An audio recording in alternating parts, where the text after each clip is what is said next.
Alors bonjour, bienvenue à cette première capsule de la deuxième étape. Donc après avoir vu les classes de mots, donc le nom de chaque mot, on va mettre ces mots ensemble et ça va devenir des groupes.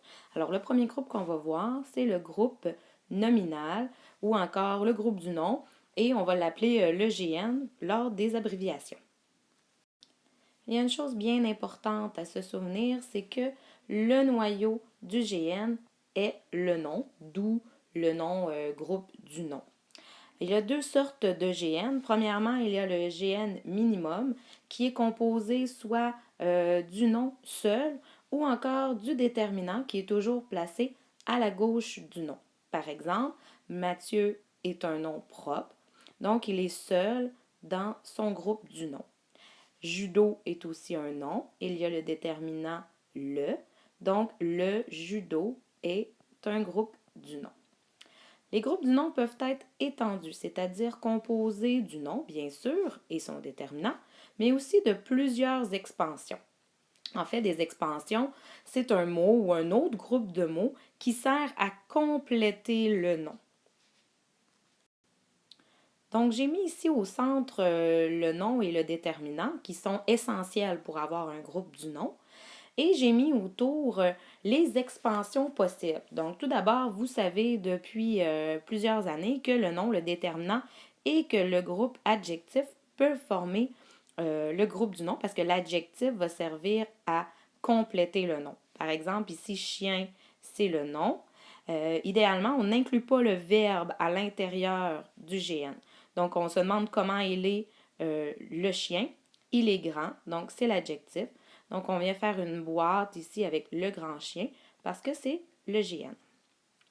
On peut avoir aussi un groupe verbe participe. Donc, c'est comme je l'ai mis sur la branche de l'adjectif parce que dans vos têtes, c'est possible que ce soit un adjectif et ce serait correct. Donc, geler ici vient du verbe.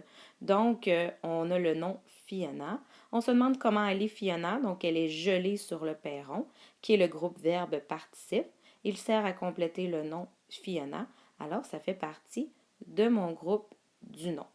Donc, ici, c'est un groupe du nom. On voit que le verbe jappe, toujours, est laissé de côté parce qu'il ne fait pas partie du groupe du nom. Le nom peut être complété aussi par un autre groupe du nom.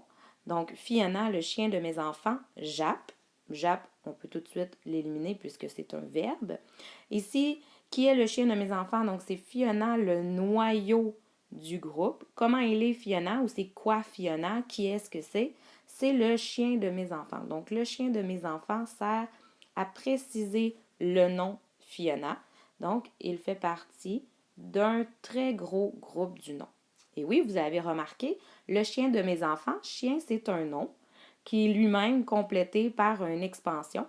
Alors, on va avoir autant de boîtes qu'on a de noms finalement, parce qu'enfant, c'est aussi le nom. Donc, voyez-vous, on a comme trois boîtes ici dans cet exemple-là. Un gros GN, un moyen et un minimal, donc très petit.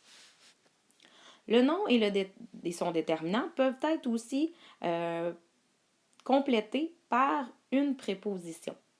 Les chiens de mon voisin jappent, donc toujours on peut annuler le verbe ici.